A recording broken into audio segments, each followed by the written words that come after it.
절대적인 감사가 우리가 잘 될 때만 감사가 아니라 우리가 힘들 때에도 하나님께 감사할 수 있는 그런 감사가 여러분에게 회복되고 있게 되기를 주의 이름으로 축원합니다. 근본 언약이 우리에게 사실적으로 누려질 때 우리가 보이는 것이 있습니다.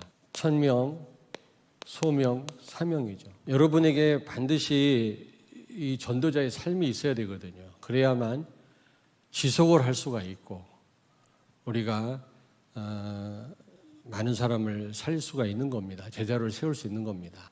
지속을 하려면 중요한 것이 이 삶이 바탕이 돼야 되거든요. 삶이 뒷받침되지 않으면 하다가 중단도 될 수 있고 다른 사람이 나를 지지하지 않을 수도 있고요. 여러 가지 중단하는 그런 사태가 옵니다. 전도라는 자체가 너무너무 귀한 것은 맞지만 이 삶이 뒷받침돼야 돼요. 그래야만 우리가 지속을 할 수가 있는 겁니다. 제자가 하루아침에 일어나는 게 아니잖아요. 많은 시간이 필요한데 그러려면 우리가 이런 삶이 뒷받침이 안 되면 안 되거든요. 18가지의 삶이 너무 중요한데 그 18가지의 삶은 이 근본 언약, 그리스도, 하나님 나라, 성령 충만 이 언약을 내 것으로 사실적으로 누리지 않으면 이런 전도자의 삶이 불가능합니다. 우리의 어떤 결심으로 노력으로 되는 게 아니거든요. 성령의 역사거든요. 성령께서 이런 삶을 가능케 해야만 우리가 살 수 있는 거지 우리가 노력하고 애를 쓴다고 되는 일이 아닙니다. 얼마나 주변에 많은 일들이 있습니까? 그런 가운데서 이런 삶을 살 수 있다고 하는 것은 하나님의 은혜가 아니면 성령의 도움이 아니고는 불가능한 것입니다. 그러므로 여러분이 성령의 도우심을 받으려면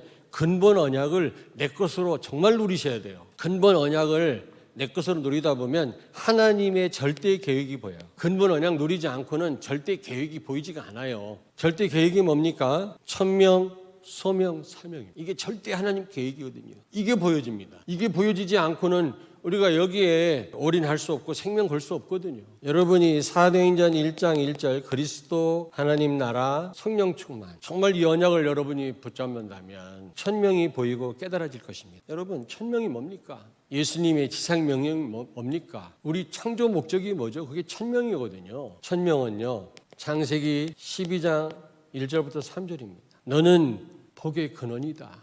너로 인하여 모든 족속이 복을 받을 것이다. 그렇습니다. 나를 인하여 모든 족속이 복을 받게 하려고 하나님이 나를 이 자리에 있게 하신 줄로 믿습니다. 그게 천명이에요. 우리가 살아있는 이유고요. 구원의 목적입니다. 그런데 이 천명이 정말로 우리의 마음에 부딪히려면 근본 언약을 내 것으로 누릴 때 가능한 것입니다. 사도행전 1장 8절 땅끝까지 이르러 성령 충만받고 증인되는 것입니다. 그리스도를 증거하는 것입니다. 천명이라고 하는 것은 전 세계에 예수가 그리스도라고 하는 사실을 증거하는 것이 바로 천명입니다.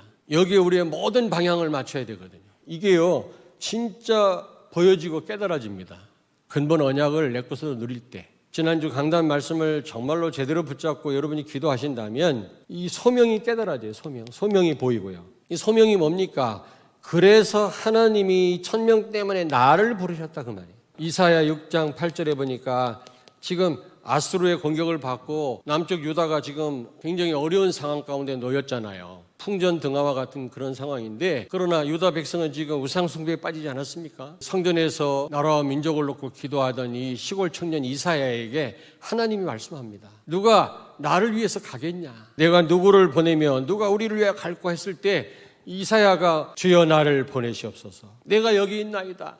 소명을 깨달았단 말이에요. 구체적으로 여러분 하나하나를 하나님이 그리스도를 이 땅에 증거하라고 여러분을 택하시고 부르신 줄로 믿습니다. 이게 소명이거든요. 사도행전 9장 15절 다메섹 도상에서 하나님이 뭐라고 말씀합니까? 아나니아에게 이 바울 이 사람은 내 이름을 이방인과 임금들과 이스라엘 자손들에게 전하기 위하여 택한 나의 그릇이다. 하나님이 그랬거든요. 특별히 바울을 택했다는 겁니다. 하나님이 이방인과 임금들에게 복음 증거케 하기 위해서 바울을 하나님이 택하셨다라는 거죠. 그랬을 때 바울이 사도행전 20장 24절에 뭐라고 고백합니까? 내가 달려갈 길과 주 예수께 받은 사명 곧 하나님의 은혜의 복음을 증언하는 일을 위하여 마치려 하면은 나의 생명조차 조금도 귀한 것으로 여기지 아니하노라. 생명 걸고요. 그는요 이 사명을 감당했단 말이에요. 이런 소명감이 여러분에게 저에게 있어야 될 줄로 믿습니다. 마가복음 3장 13절에 뭐라고 말씀했습니까? 자기가 원하는 자들을 부르시니 12 제자가 나온지라 그랬잖아요. 하나님이 내가 부족하고 내가 실수도 많이 하지만 내가 가진 게 없지만 그러나 하나님이 원하셔서 나를 특별히 선택하시고 콜링하신 줄로 믿습니다. 여기에 대한 확신이 있어야 돼요. 확신이. 이런 확신이 없이 어떻게 우리가 세계복음화를 할 수 있겠습니까? 근데 이런 확신은 근본 언약을 내 것으로 누릴 때 생기는 거거든요. 우리 렘넌트들에게 이런 소명감이 있기를 바랍니다. 바울은 정말 소명에 대한 확신을 가졌거든요. 죽기까지 자기를 부르신 하나님의 그 계획을 이루어 드린 겁니다. 우리가 그래야 되거든요. 세 번째입니다. 사명입니다. 사명. 근본 언약을 내 것으로 누릴 때 사명이 보이고요. 사명이 깨달아집니다. 사명이 보였단 말은 생명 걸 가치가 있다 그 말이에요. 에스더서 4장 16절에 에스더가 죽으면 죽으리다 그랬지 않습니까? 여러분 잘 아시잖아요. 사명을 깨달은 사람의 고백이지요. 사도행전 20장 24절에 바울은 이 사명 감당하는 일에, 천명을 감당하는 일에 생명도 귀하게 여기지 아니하였다 그랬어요. 이 불신자들, 성도이긴 하지만 정말 이 근본 언약을 모르는 사람들, 전부 어디에 빠져 있어요? 창세기 3장, 6장, 11장. 나 중심, 물질 중심, 성공 중심이거든요. 이런 사람들은 성도나 불신자나 천명 관심도 없어요. 하나님과 다른 사람 전혀 관심이 없습니다. 오직 내 성공에만 관심이 많죠. 그리고 내 이름 드러내는, 내 이름 나타내는 일에만 관심이 많아요. 두 번째, 창세기 3장, 6장, 11장인 불신자나 그런 성도는요, 소명감 있습니까? 오직 나 중심이지, 나 중심. 오직 나 중심이에요. 나를 위하여 살아요. 나를 위하여 내가 존재한다고 그렇게 생각합니다. 하나님께 내가 부름받았다. 알지도 못하고요. 나를 위하여 내가 존재한다고 생각합니다. 오직 나밖에 없다고 생각하거든요. 사명입니다. 사명. 오직 내 생각대로, 내 방법대로, 내 노력대로 사는 거죠. 뭐가 가치 있는 일인지 몰라요. 나와 나의 성공을 위해서 수단 방법을 안 가립니다. 근본 언약을 내 것으로 누리는 여러분과 나는 여러분 천명, 소명, 사명을 어떻게 우리가 깨닫고 어떻게 감당해야 되겠냐.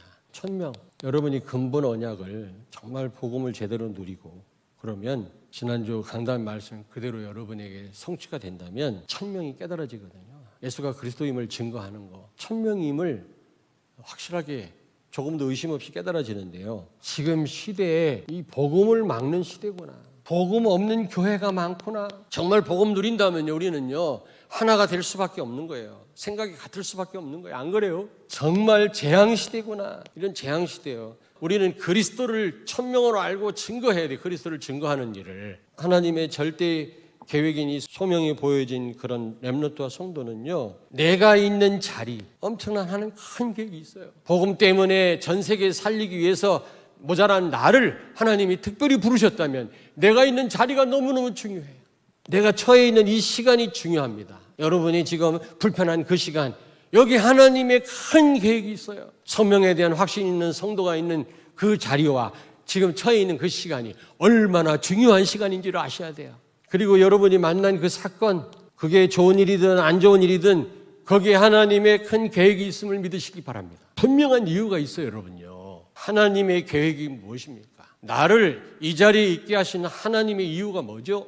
물어보시라고요. 그게 중요한 겁니다, 우리가. 세 번째로 사명입니다. 사명. 사명을요 생명 걸고 감당해야 돼. 생명 걸고. 왜냐? 생명 걸 가치를 발견한 겁니다. 사명으로 깨달아졌단 말은 내가 생명 걸 가치가 있는 거구나. 이걸 깨달아진 거예요. 천명과 소명을 진짜 깨달았다면 생명 걸어야 되지 않겠어요? 구체적인 나의 전도를 찾아요. 나의 전도. 나의 전도와 선교. 최고의 전도와 선교 현장이 어디입니까? 교회 직분과 나의 업이에요. 내가 교회에서 맡은 일과 내가 하는 일이 최고의 전도와 선교 현장임을 기억하셔야 돼요. 무슨 얘기인지 아시겠습니까? 우리가 아프리카도 가고 선교사도 보내고 내가 가서 단기 선교도 하는 것도 중요하지만 최고의 전도와 선교 현장은 내가 하는 일이에요.